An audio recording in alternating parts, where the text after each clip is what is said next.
Yeah. Yeah. Yeah. And what's up? Welcome in. GC Live Wednesday episode. Wes Mitchell here. Chris Clark turning the page from Mississippi State to Tennessee as South Carolina gets ready to head down to Knoxville this weekend. Another key SEC matchup for the Gamecocks.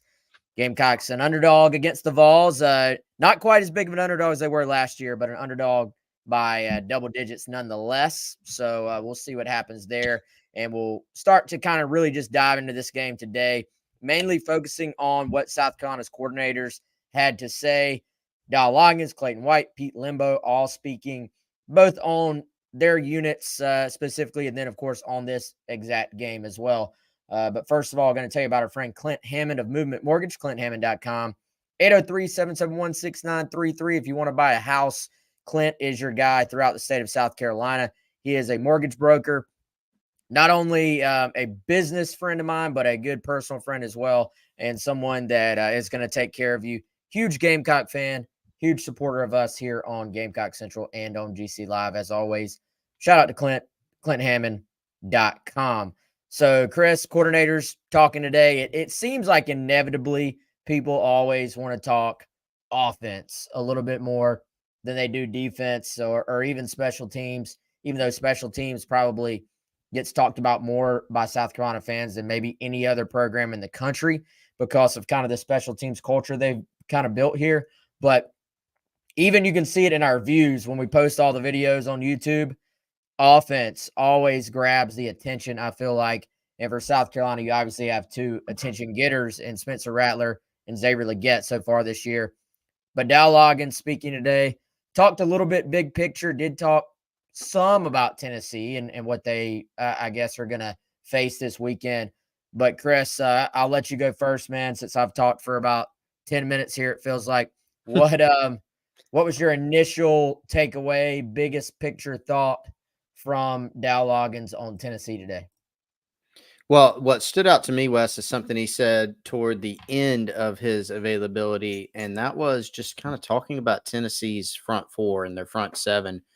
And he said it's as good as they have faced so far.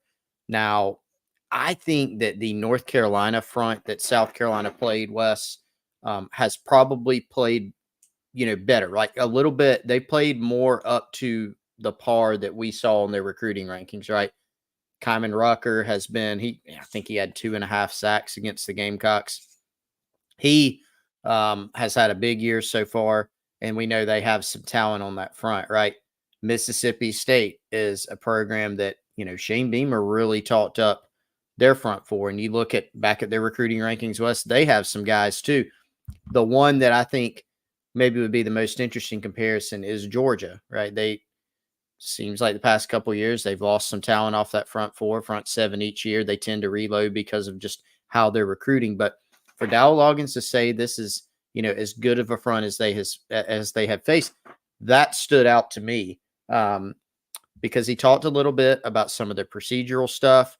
You got to keep in mind that they are going to be on the road, right? So there's going to be times where you have silent snap counts. There's going to be communication issues that come up during the game. Spencer Rattler, we know, checks them into a lot of plays. Dowell Loggains gave him a lot of credit for checking them in and out of plays on Saturday against Mississippi State. So all that's going to make it more and more difficult of a challenge when you're on the road. The communication gets hampered a little bit. The communication is very important when you're facing a really good front, especially just to stay on the same page. And so he seems, concerned, rightfully so, about those things against a good Tennessee front. Yeah, lots of pressure from Tennessee, on opponents. And shout out to David from Nashville. I actually met David prior to the game on Saturday. So that was cool. Met some Gamecock fans and enjoyed meeting and talking with David there. So shout out, David. Appreciate you watching again, man. Yeah, so we knew coming in this was going to be a test for South Carolina up front. And, Dowell Loggains, I don't think necessarily is much into the whole coach speak game. Like he tends to he almost, Chris, just rather than give you the coach speak, feels like he'll just avoid the topic if he doesn't really want to talk about it. Even go back, something we've talked about quite a bit. If you look at sort of how he handled the questions about what gives you confidence in this running game going into the season, and he said, I'm excited to see what happens, basically.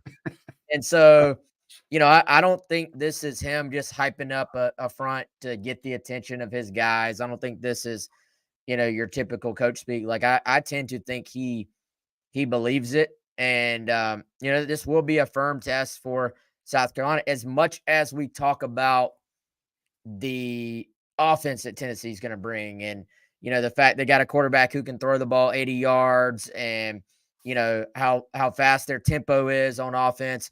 They actually statistically have been very good on defense so far this year. So I think if you're South Carolina, you really have, even when you haven't run the ball, you've moved the ball. Really, I feel like against about everybody based on what Rattler and Loggains and then some of the other receivers have done. So you go into this one. I think the big question, football is a game of matchups, man. We saw them make some progress in the running game against Mississippi State. How much of what we've seen, I thought they protected Rattler pretty well in that game too. How much of what we've seen as far as progress internally for South Carolina translates over to what I think probably is a little bit better defensive front for Tennessee as you look at that specific matchup going into this week? Yeah, it's a great question. And I think the area that has to translate, Wes, well, let me back up. Not translate, but the area that you have to build on, I think, is the good that we saw from the run game. Now, I think watching it live, you could still tell there was some ups and downs. Going back and watching it again and having time to kind of just look over the stat book, even to kind of make sure that that's kind of matching what your eyes saw.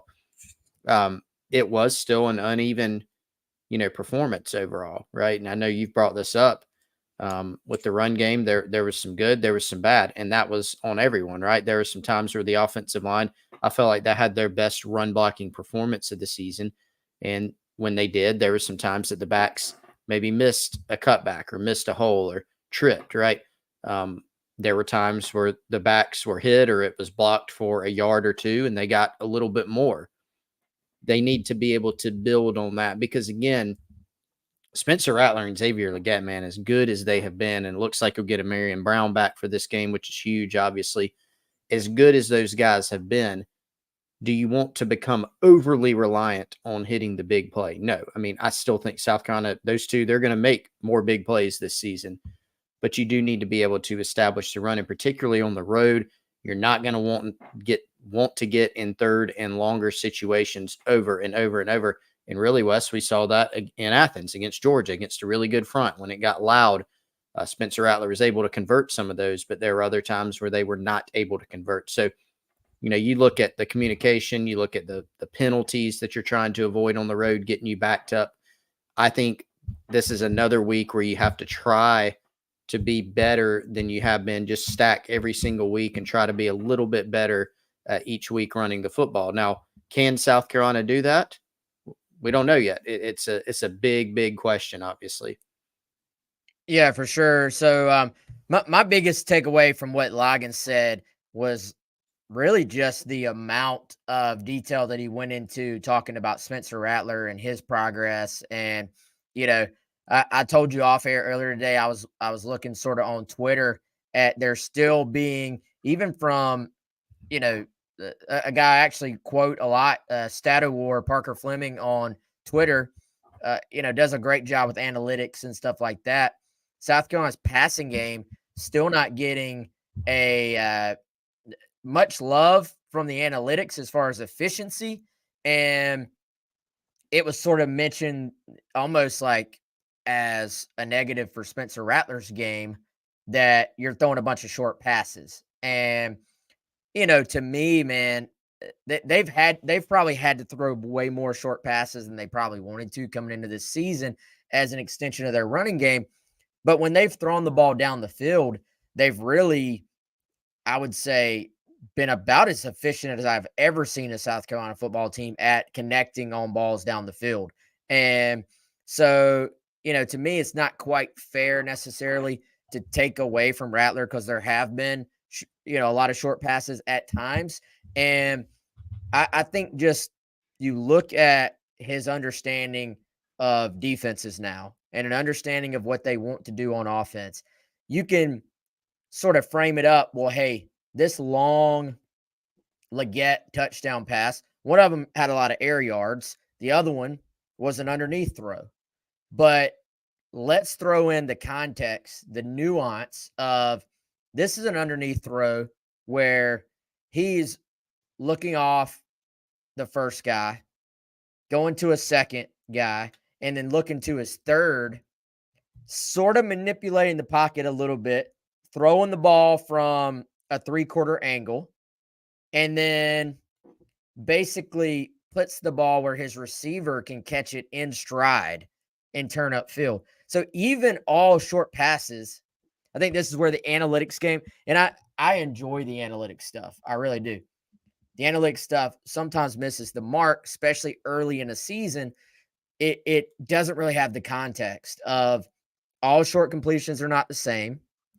All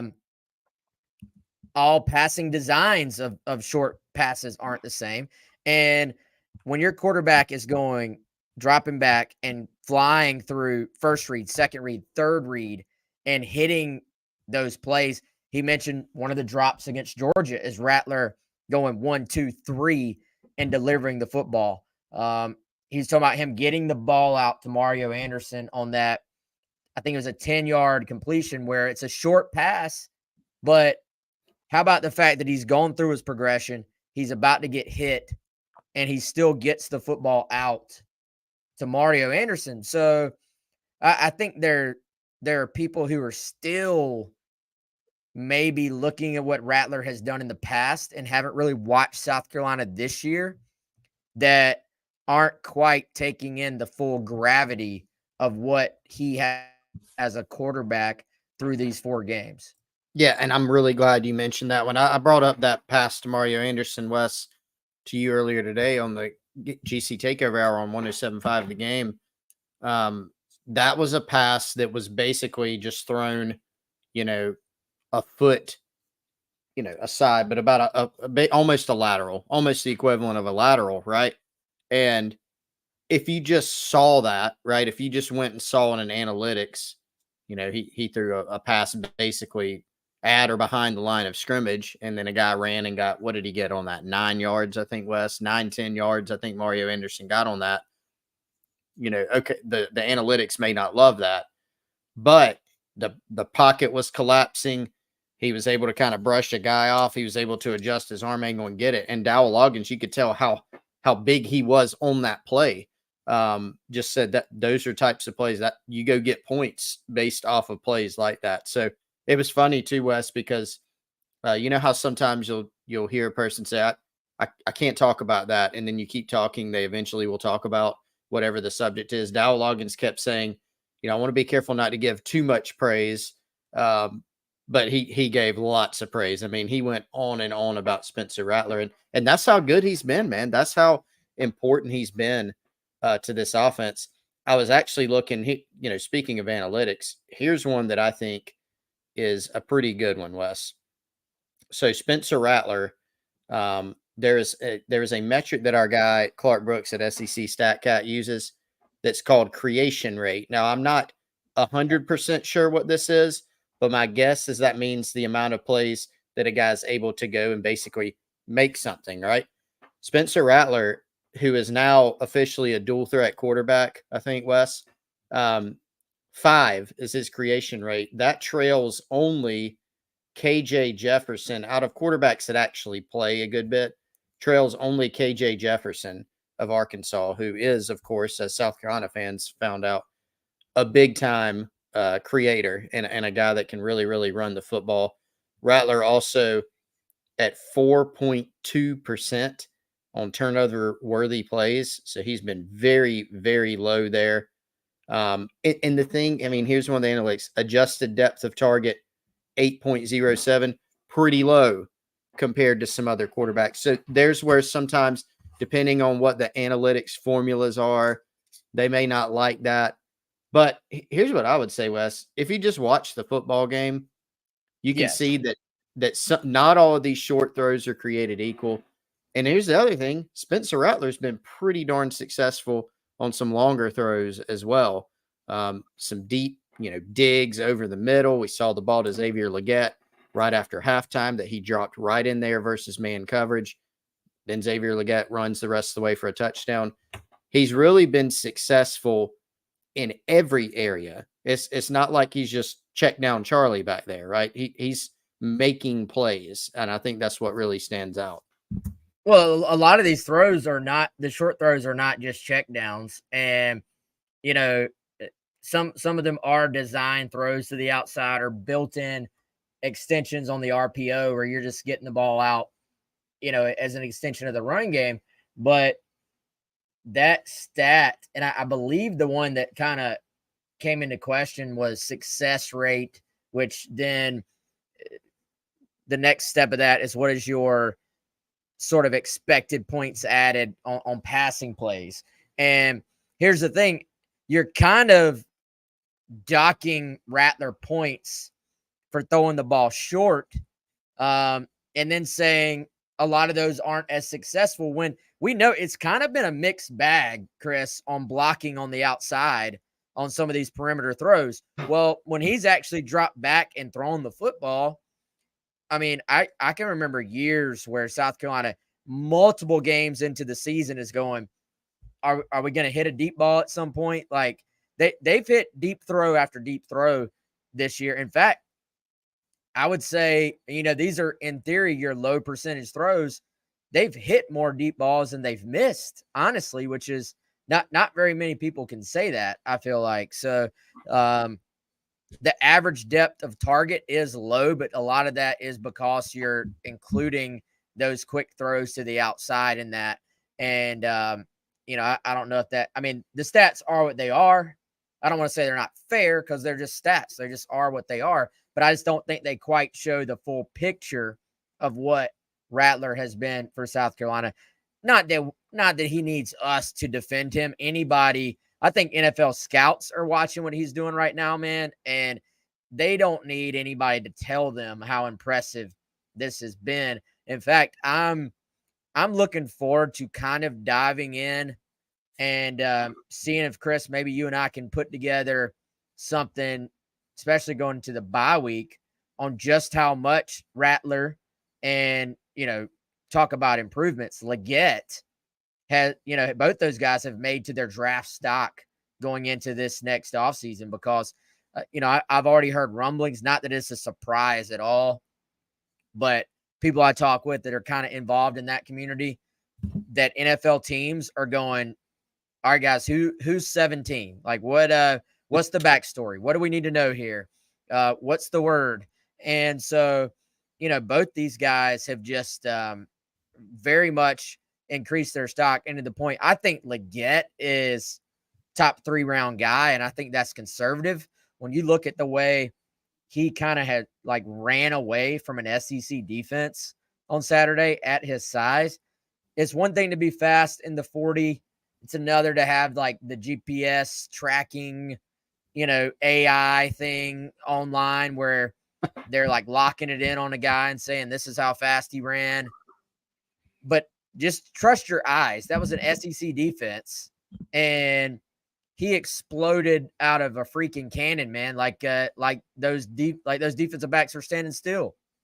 Yeah, he did. If you're the least bit flat-footed, or even if you're not, Wes, Xavier Loggains will run right by you. And to your point, so a couple different things. I want to talk a little bit more before we get off Rattler's efficiency, but on Loggains, I have been doing a little bit of checking.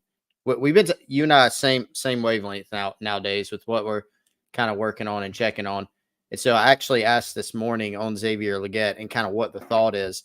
Right now, he's already taken himself, Wes, to a 3rd, 4th round draft pick. That's the book right now.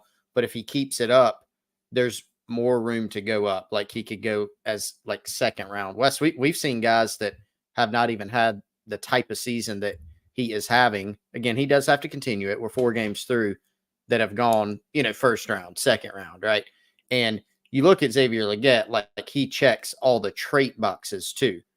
And really, he's always checked the trait boxes. It's just about matching the production on the field. Now he's starting to do that. So on Spencer Rattler, one thing that struck me while you were talking about the deep throws is what was one of the things that we talked about coming into this year with Spencer Rattler and the deep throws? That was, yes, the arm's extremely impressive. He hit on some of those deep throws. You think about, the one to Xavier Legette actually in the bowl game. You think about the 72-yarder to Juice Wells against Clemson. But there were several, near hits, near misses last year as well that you said, with a little bit of a better throw, or if a guy could just have hauled that in, it would have been a huge play. Can they convert on more of those? We may have seen maybe less opportunities this year, Wes, but I actually feel like the deep casting game has been more efficient when they've taken their spots, when they've tried to hit a shot. Spencer Rattler's making good decisions about when to try those, when to throw them. I also think that Dowell Loggains, part of how he's administering this offense is something that Spencer Rattler talked about a lot in the offseason. That is, they're throwing the ball downfield, but they're getting the ball out quickly. You can tell it has been a point of emphasis to get the ball out. Even against North Carolina, when there were 9 sacks in that game, we saw oftentimes the ball getting out quickly, kind of by design. And so that goes back to me to kind of this marriage between Rattler and Dowell Loggains, how they've been so good for each other. For Loggains, you can trust Spencer Rattler. He's earned that from you. For Rattler, you've got an offensive coordinator that's really playing to your strengths and giving you the keys, so to speak. But it's also helped because, you're not, there are reads in the offense, but there are times where if you see something, go for it. And he's earned that trust. So I think really what we are seeing in the analytics doesn't tell the whole story, but the part of the story that it does show is a lot of this is by design within the offense. Well, and then the other side of that, the not by design part, is where you have an RPO called and, it's a read, but it's not a zone read like we typically think of. Zone read, you're reading that defensive end crashing down. You either keep it if you're the quarterback or you give it. This is an RPO read where they're still leaving that guy unblocked. And Spencer just sees, oh, I got green grass, and says, I'm going to go make a play. And he does. That was that long run in the second half that helped sort of promote a scoring drive there as well. And that's when you're really talking about something. I liked hearing Loggains' perspective on it. We'd already heard Rattler's. He kind of equated it to the Lenora Sellers throw earlier in the year where Sellers was like, that's not where I was supposed to go with the ball. But it's like sometimes you have guys that expand beyond the X's and O's. And one thing I really just enjoy hearing Loggains talk about, Chris, is some coaches, man, are so dialed into, hey, this is my scheme. This is the way it has to be done. You will play within my scheme. And if you don't, we have an issue. Loggains, I feel like, is much more about, hey, why did you do this? And then if he gets an explanation that he's okay with, then it's okay. You had a sound decision. It wasn't how we drew it up. It wasn't how we schemed it. But football is not played on paper. Football is not, when you draw it up, you're not anticipating these guys hitting you, basically. You're drawing it up in a perfect world. When you're not in a perfect world, when you're in a game situation, sometimes you kind of have to just not freestyle, but to an extent, you have to freestyle with a little bit of control as far as knowing where you are on the field, having some wherewithal. And I think that's what Spencer is doing right now, man. Like he is walking the line, really, between playing within the scheme, knowing when to fit the ball in a tight window, knowing when to live to fight another down. And in this case, even added in that element of running the football, but not even where he was forced to run the football, Chris. It was, I see this huge opening. There was no hesitation. It was, I see it, I'm going. I'm taking And that's so rare, I feel like, man. Like, I feel like quarterbacks are kind of always on one end of this spectrum or another. It's rare to have a guy who is playing within the confines of the scheme when that's there, but then still is making those, I would say, next level decisions that kind of go above and beyond the called X's and O's. Yeah, and I think that's when Spencer is at his best, when he's able to improvise. And look, we saw it at the end of last year. I know we've said it a million times. When he was able to go kind of play more fast and free, he was playing his best football. This year, I think we've seen enough to where and heard enough, Wes, to where I don't think there's any doubt that he really likes playing in this scheme. I think it's better for him overall, because he does have that freedom to change things. He's got that freedom to feel like he can go and improvise and make those plays, and I think it's great. It is a big time balance with what he's done, and there have been some areas where you've seen him grow this year to where if he sees a matchup, he's taking it. He's been decisive in the pocket. Have there been still some moments that I think he would like to have back in the pocket? Yes, there's one you can think of against Georgia. He mentioned a couple instances the other night against Mississippi State where he kind of ran himself into some sacks. But you can see the growth from last season to this year in the pocket. And then the running element, I think, has really, it's honestly surprised me, right? Like, I thought there'd be better pocket presence, but his ability to go out, buy himself time, scramble, he by far, and this is actually a problem, but he has 7 runs, is that what I said earlier, of 10 yards or more this season, while South Carolina's running backs only have 1. That part is obviously a problem, but Spencer's been huge in more ways than one for this team, and one of them is that added element of being able to run the football. Yeah, for sure, man. And I think you actually go back to this Tennessee game last year, the way he played down the stretch of the year, to me, a big part of that was making those good decisions on when to run, when to step up, when to take the hit as you throw. And I think we were starting to see this element of his game kind of display itself during that stretch towards the end of last year. Something I want to get into, and I'm going to turn the page to this here in a second. Then we're going to talk defense and special teams. But as we turn it to this week, it sure feels like when Tennessee talks about Rattler, Josh Heupel early this week bringing up the ability outside of the pocket. Now, whether that is actually running outside the pocket or keeping your eyes downfield, something I think Rattler does a fantastic job of. That, to me, just listening to Heupel talk, sort of being fluent in coach speak and what you pay attention to and what you don't, that's what is keeping Tennessee up at night, in my opinion, is the idea of letting 7 get out of the pocket and hurt them in that regard again after just going straight up, NFL blitz. I'm on fire. Not going to miss a single throw on them last year. And you don't want to say single-handedly winning that game because it took a lot of people, but they clearly played off of Rattler's confidence and edge. He was vibing as Dowell Loggains. Dowell Loggains introducing his wide vocabulary today that Rattler's been vibing lately. So anyway, before we talk about that though, Chris, going to tell everybody about Game Time and the Game Time app, also on gametime.co. We've all been in a spot where we frustratingly could not find tickets. Chris, did you know that the NLDS Game 1 for the Braves is actually on the Saturday of South Carolina's bye week?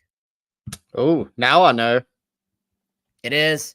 However, I got onto the pre-sale list, but I still could not get a non-aftermarket ticket straight from the Braves. So what are we going to do? We're going to pull up the Game Time app. You can do the exact same. Maybe you want to take a last-minute trip to Knoxville. If you want to do that, use our code Gamecocks to get $20 off your first purchase. I've already used my code, so I can't use it again. I already took advantage. But if you haven't, you can take advantage. They've got last-minute ticket deals, flash deals, zone deals, lowest price guarantee, event cancellation protection. They even have job loss protection. I don't even honestly, frankly, know how that works, but they do have it. And my favorite part is the all-in pricing, which means you can see what your final price is up front, off the bat. You know exactly what you're going to pay, as opposed to getting to the end and then finding out that it is a different price. They're absolutely obsessed with finding ways to help you save money. And again, like I said, it is guaranteed. So if you find a ticket in the same section, same row for less for the same game, Game Time will credit you 110% of the difference. Again, that's gametime.co and the Game Time app. Gamecocks for $20 off your first purchase. Terms do apply. They want me to spell out Gamecocks, but I got a feeling if you're on our podcast, you can spell it yourself. So just go to gametime.co. Hopefully. If you can't spell it at this point, I don't know if you get to have the $20 off. We'll just put it like that. So, Chris, how worried is Tennessee about Spencer Rattler at this exact moment in time?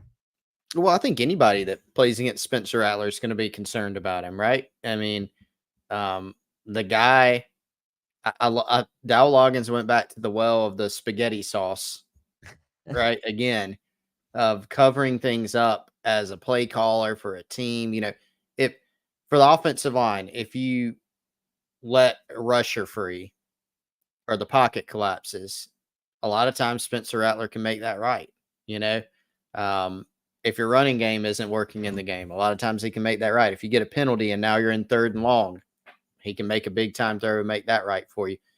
The issue for South Carolina is not putting that on him over and over, even though he showed that he can answer that call over and over. But yeah, I mean, with the way that he's playing, Wes, that confidence that he's playing with has to be concerning for Tennessee and every team. Conversely, I think playing against this Tennessee defense has to be a concern for South Carolina, because they do have a good bit of talent, especially up front. They've been quite disruptive this year. You do realize that your run game is still, very much a work in progress as well. So, yeah, I think to go back to your question, definitely it's something that you're concerned about.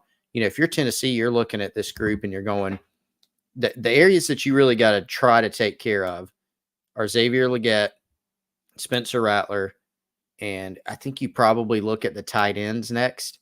I think what Rattler and Legette have been able to do, Wes, despite everybody knowing that that's the connection that you have to watch, that's really a testament. I think that shows Dowell Loggains is doing a good job of being able to schematically get them into some things that are going to create some one-on-one opportunities, and they've been able to win a lot of those. So I think if you're Tennessee, you're trying to find ways schematically to not allow those one-on-ones and to try to disrupt things and not let Rattler out of the pocket and try to find ways to affect them. That's probably number one on their the Tennessee version of keys to the game, is try to find a way to affect Spencer Rattler. Yeah, and sort of when I read what the Tennessee sites are saying, what VolQuest is saying, they're talking about keep Rattler in the pocket. So I know that's been a huge discussion piece among people in Knoxville. It's just what he can do when he is creating things on his own. So around the sports world, we don't really talk much NBA on here. I don't really watch a ton of NBA, but some breaking news. Quantrell knows telling us here, Chris, Damian Lillard is on the move to the Bucks. ESPN dropping a Woj bomb, if you will. So that's big news. The more, I would say, college football, and then of course affecting South Carolina news today is Connor Wegman, foot injury, season ending, according to Texags. And we won't stay long on this, Chris, but obviously that's something that is going to affect the South Carolina Texas A&M game in a few weeks. And then let's sort of spin this into this week. Joe Milton, we know he got banged up. That part was public. That part was known. And I'll let you sort of take it from here, because I thought you said it well earlier. But Heupel definitely gave the I'm a head coach who doesn't have to give you a full injury report. he's with us. He's Very with us. That's never good, in my opinion. No, he's with us. No, he's Yeah. with us. He might not have even meant it that way, but like whoever, if I was Josh Heupel's PR consultant or the SID at Tennessee, I'd be like, don't use he's with us anymore. Don't pull that one. Yeah, I mean, he was asked, hey, what is the status? And Josh Heupel said, look, I know there's a picture floating around. We know about that. He's with us. I think he said he practiced that day. Didn't say how much, of course. And then, talked a little bit more about that situation, but didn't give a lot away. And just from what we've heard, Wes, and you could also tell because it wasn't that's ridiculous. He's totally fine. There's no injury at all. I do think that there's definitely credence to the idea that Joe Milton may not be 100% going into this game. And so what does that mean? Well, you don't think of Joe Milton as an 80-yard runner. You think of him as an 80-yard thrower, right? But he had one, against Texas San Antonio, or as the Charlotte head coach Biff Poggi called it, Tennessee San Antonio. It's a good football team, Tennessee San Antonio, which was hilarious.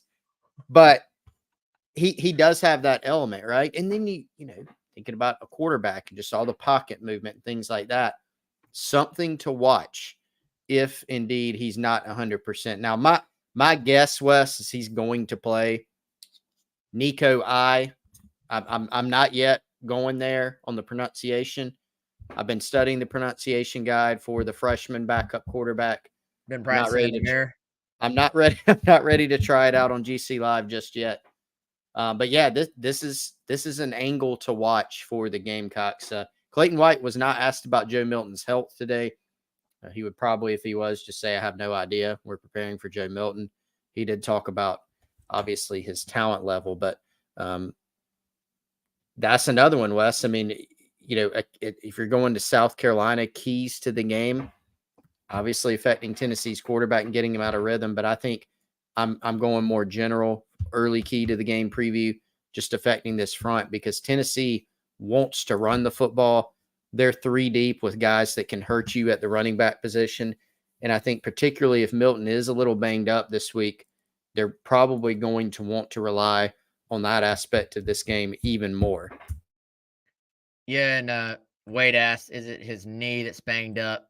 Yeah, I mean, that's what it looked like. I think with him, and I you notice also, Chris, Heupel didn't deny that was Milton in the picture. He said, look, he basically said, we have our guys checked out by outside sources too, not just in the building.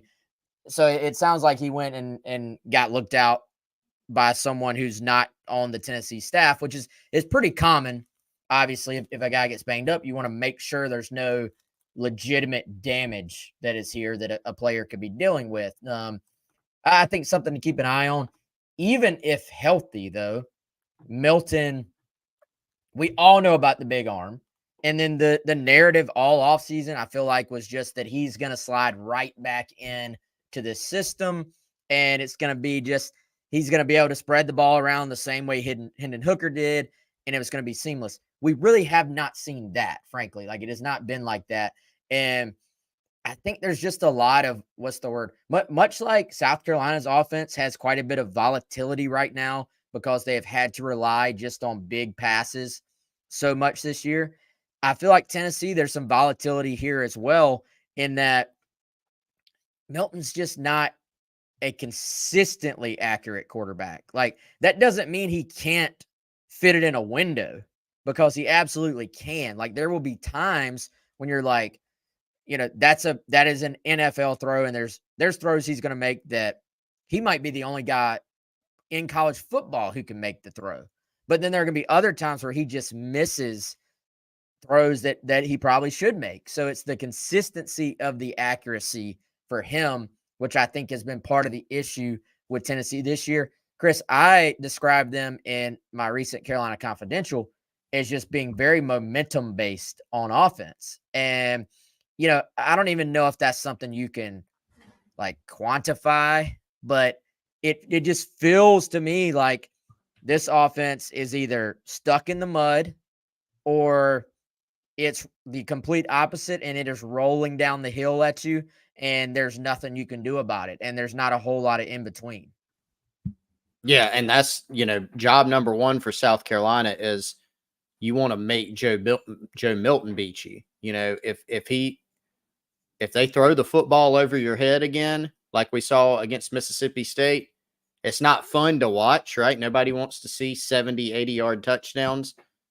But if that's how they're beating you, you would almost rather that, Wes, rather that approach than them just running the football up and down. And you can't sub because they're getting first down after first down, and then they're hitting a few passes on you. Then maybe they're hitting a long ball every now and then. You want to make it to where Joe Milton is going to have to throw the football over your head and connect on it over and over. We saw against Mississippi State, Will Rogers, to his credit, was really, really accurate on most of the deep balls that he threw. I think he had one or two that were, honestly, Wes, probably could have been caught that weren't. The Dietrich Griffin certainly did not drop any of them, and he punished the Gamecocks with 256 receiving yards, I believe. Point is, Milton has shown in the past that he is a little bit erratic. He can throw it a mile for sure, and he'll hit some of them, but he has not been super accurate over the course of his career. So that's what you want to make him do. I actually have another stat, Wes, pertaining to another point I want to make about Joe Milton. What you got? I'm going to drop it, but first I'm going to tell the people about our good buddy, Trey Harrell. If you've been injured in an auto accident in the state of South Carolina, this is the guy you need to call. This is the guy you need to check out. Wes and I ran into Trey Harrell and his beautiful daughter up in Charlotte. We were over there hanging out over at College Game Day in Charlotte for the season opener. Saw Trey. Great guy, very helpful guy, because Trey Harrell is going to help folks injured in auto accidents all over the state of South Carolina and all over Gamecock country. If you want to learn more about Trey Harrell, learn more about what he can do for you or your friends or your loved ones, you can check him out, attorneyharrell.com, or on social media, Instagram, Twitter, TikTok, @TreyHelps. I follow him, Wes, and you can see actually a lot of helpful tips, a lot of interesting things that he tweets and puts out social media posts about. So if you've unfortunately been injured in an auto accident in the Palmetto State, don't go at it alone. Make sure you find an attorney who's going to fight for you, going to fight to get what you deserve. Find an attorney who helps. Remember that is Trey Harrell. Trey helps on Instagram, Twitter, or TikTok, or attorneyharrell.com. Appreciate Trey Harrell helping us bring you GC Live a couple times a week. All right, Wes, I'm putting up another graphic now. I don't have any cool music. That is the stat of the week. This is a throwback. Our guy, Gamecock Russ. Miss you, Where Russ. the heck has Russ been, man? I know he's still on Twitter. He's probably been working, but I feel like he's been tweeting somewhat recently, including today. And so I know I have permission to use this because we used this in the past, and he also tagged me in his tweet. So I'm going to use it. Does he still love us, man? Like, he hasn't been on the show at all. I think he loves us. I think he does. He has Gamecock Central subscriber in his X bio, his Twitter bio. So I'm going to say he still loves us. But Russ, come back to the show, man. We need you. We want to see you. Here it is. Stat of the day, stat of the week from Russ. South Carolina has not intercepted a pass in Knoxville since 2015. The Gamecocks have not intercepted a pass off Tennessee in general since 2016. That's when they picked off Joshua Dobbs, last seen getting an NFL win, right, Wes? They picked him off twice in 2016. And Gamecock Russ also wonders, is this the year that those streaks end? Well, it needs to be. It needs to be. It needs to be. And it goes back to the reason I wanted to loop that in, show some love to our guy, Gamecock Russ. Is a very interesting stat. And yeah, Steel Curtain's right. It needs to change. You're right, Wes. It needs to change. Can you force some mistakes out of Joe Milton? This is a Gamecock team that has, I think, 5 turnovers so far this season, Wes, through 4 games. That's a number that you would like to grow if you're South Carolina. Gamecocks had a couple of really big turnovers last week against Mississippi State. I feel like to win this game on the road, you might need a turnover or 2 Can you force Joe Milton, who again may come into this game a little banged up? Can you force some erratic throws and make him pay with a mistake? Are we glossing over just how well South Carolina stopped the run against Mississippi State because of the big plays in the passing game that were allowed? I kind of feel like there's a belief out there. Maybe I'm wrong. I kind of feel like there's a belief, Chris, that South Carolina just sold its soul to stop the run, and that's why those big pass plays are available. If you go back and look now, maybe from an attention standpoint, from like a mindset, from like attacking the box mindset, yes, their focus was clearly on the run. Was some play action, did some play action contribute to the issues stopping the pass? Absolutely.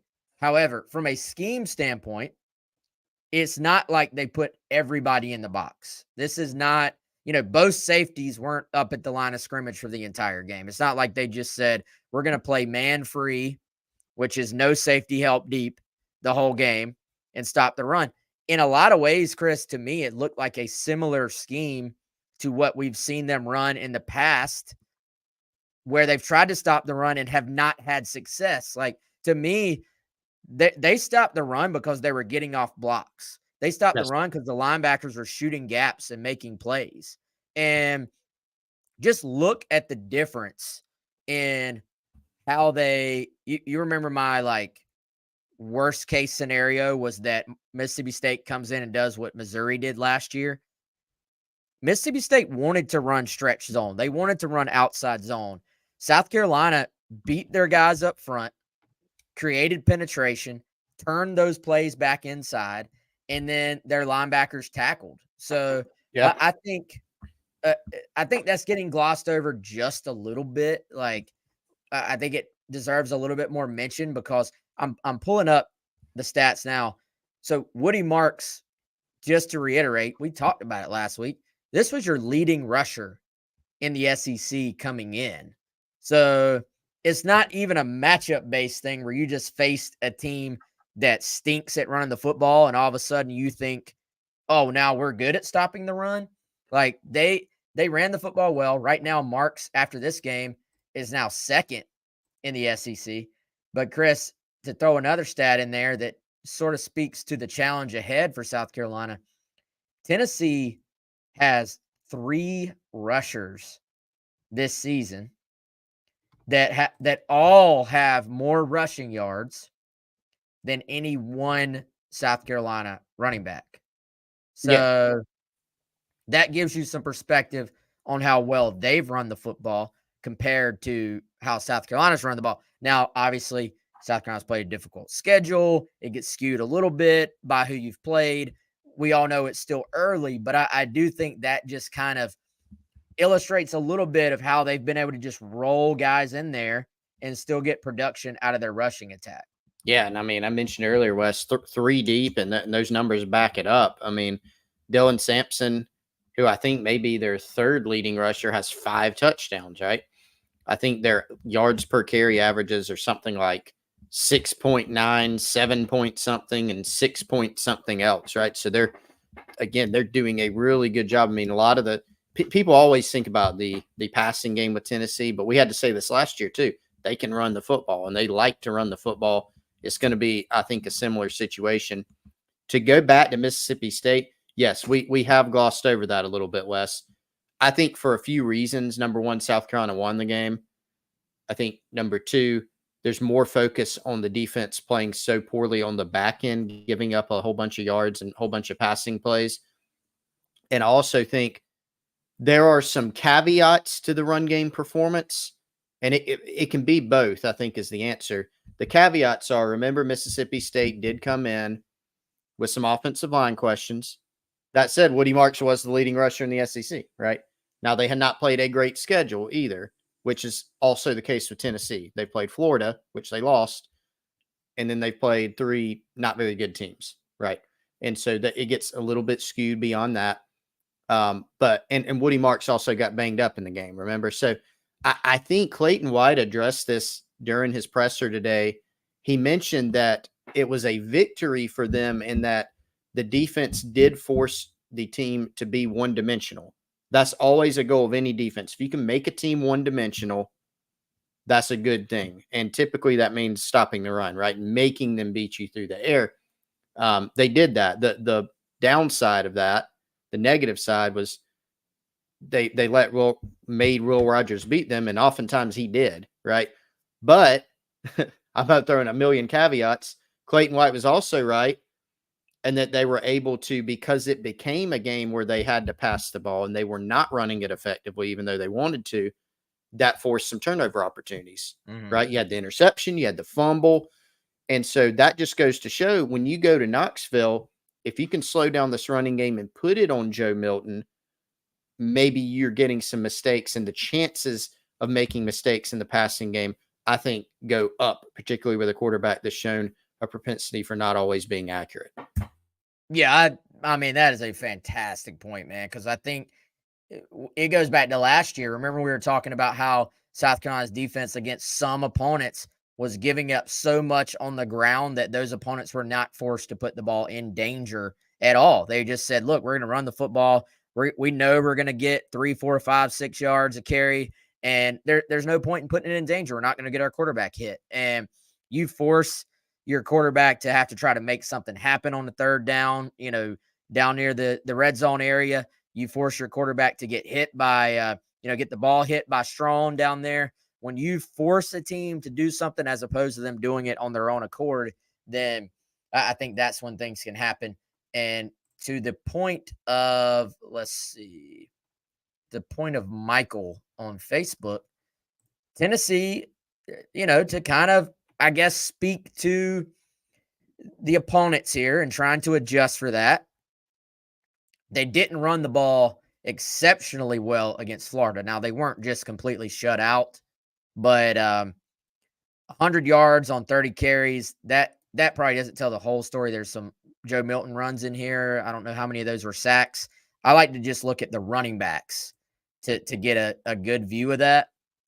Jalen Wright, 16 carries for 63 yards, a long of just 12. That's 3.9 yards a carry, which is, if you're a run-first football team, if that's what you're kind of building your offense around, that's Florida had to go into the meeting room feeling pretty good about that, I feel like. So if you're South Carolina, if you can do anything close to that, I think you actually probably feel halfway decent about your chances of winning in Knoxville. Overall, let's see, they helped. Now, Joe Milton actually ended up throwing for 287 yards, but it just didn't feel like it. It did not feel like a very efficient day for Tennessee's offense. They were forced to go for it on some fourth downs. I don't think they got a couple of them, and just Florida controlled that game. So this, to me, Chris, is a winnable game for South Carolina. They're gonna have to play well. Don't get me wrong, but it's not a monumental, undoable thing either, in my opinion. Oh yeah. This again, said it so many times. This is one of those kind of toss-up games, right? And even I say that even though South Carolina is a double-digit dog still, this lands in that territory for me when you go up and down the schedule of being kind of in the toss-up territory, right? This is not as difficult of a game for me as, say, the Georgia contest by any means. I'm with you that the Gamecocks have to play well. If you go and play kind of an average game, you'll get beat. Could end up getting beat handily, actually, if you go up there to Knoxville and don't play very well. But still a winnable game. I kind of view so many of these SEC contests in a similar vein, in that they're all going to be, I think, a few plays, here and there. A&M, Missouri, Kentucky, Tennessee. I don't look at any of those games and say, man, one of those teams is just so much better than the other. But this is the type of game that South Carolina needs to capture. I think the Mississippi State game, even though it was at home, even though you were favored, for me, Wes, it was kind of in that toss-up territory. I picked the Gamecocks by 4 in that one. Haven't made my pick for this weekend yet. Have you? Have you made it privately? Are you there? I'm not there. I'm not there yet. Not sure. Honestly, sitting here on Wednesday, not sure which direction I'm going to go. we'll find out later this week. Picks are due to Colin by tomorrow, by the way. So we'll see.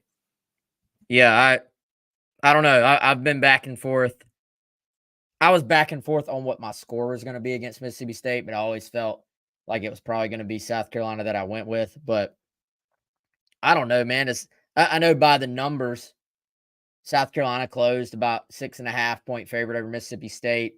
This is a little bit bigger than that, obviously, but I kind of would skew if you played them 10 times. Like I really think South Carolina was a touchdown better than Mississippi State. Tennessee, I felt like it's probably a touchdown plus better than South Carolina, but I didn't think it was 11.5, 12, whatever. That's a little bit high, in my opinion, based on what we know about Tennessee and South Carolina at this point. So very interesting one. Very interesting. All right, there's more to get to, but guess what? We're pretty much out of time. But we do have more shows later this week. So Mike Uva will be on Thursday afternoon. Then Chris and I will be back. Final preview on Friday. But before we get out of here, I'm going to tell you about our good friends at Liberty Tax. Chris, just our daily check-in. Any taxiety at this point? Absolutely none. Didn't even have to think about it. And why is that? That is because I hit up Larry and his team at Liberty Tax. 2 locations, very convenient, both on St. Andrews Road out in Irmo. And you can give them a call to schedule an appointment at 803-462-5556. I always laugh when I see that pencil on the graphic for those watching. Yeah, taxes, they could cause. That pencil has been crushed. It has seen better days. And you know what, man? There are a lot of horror stories with taxes. Have you always done your taxes correctly? Do you do your taxes at all? If not, you probably have a lot of taxiety. You can hit up our friend Larry. He is super knowledgeable. He's been at it for a while, Wes. My wife and I have met with him. I've chatted with him several times. Just chatted with him not too long ago, last week, I think it was. And he gave me some tips on some changes to what's been going on in our state in South Carolina with the tax code, some things that I didn't know that really helped me out. And I actually, Wes, full disclosure, had a little bit of taxiety about estimated taxes coming up. And I talked to Larry and it was gone instantly. Gone instantly because he can come up with a great plan for you. Even if it's not tax season, he can really help you plan for the future. So hit them up, Liberty Tax, 803-462-5576. So something that might give Gamecock fans not taxiety, but maybe a little bit of anxiety would be that I just sorted this running back rushing statistics by yards per carry, Chris. Oh, Tennessee has the 2 highest yards per carry among any rushers in the SEC, according to SECsports.com. So Dylan Sampson, 7.37. That's on 27 carries. And then Jalen Wright, who I remember, didn't South Carolina try to flip him at one point? yeah, they definitely recruited him. They recruited him. They've got a guy, Khalifa Keith, out of Alabama, who is not, he's only had a handful of carries. Gamecocks are heavily involved with him. Dylan Sampson, who I mentioned earlier from Louisiana, they offered. I don't think we're in heavily with, but yeah, Jalen Wright was a guy they're pretty heavily involved with. Yep. So 6.93 yards a carry for Jalen Wright. That's over 45 carries. So you're starting to build up a sample size there. Trevor Etienne is 3rd. You know who's 4th? Trevor Logan Etienne Diggs. Ooh. LSU. The transfer from Notre Dame that South Carolina tried to get. And, man, poor Vanderbilt. Ray Davis, former Commodore, checking in at 5th with 314 yards so far this year, 6.28 yards per carry. Now wearing Kentucky blue, which is someone South Carolina will have to deal with here in Columbia not too long from now. But anyway, all right, like I said, we're out of time. For Chris, I'm Wes. We'll talk to y'all soon.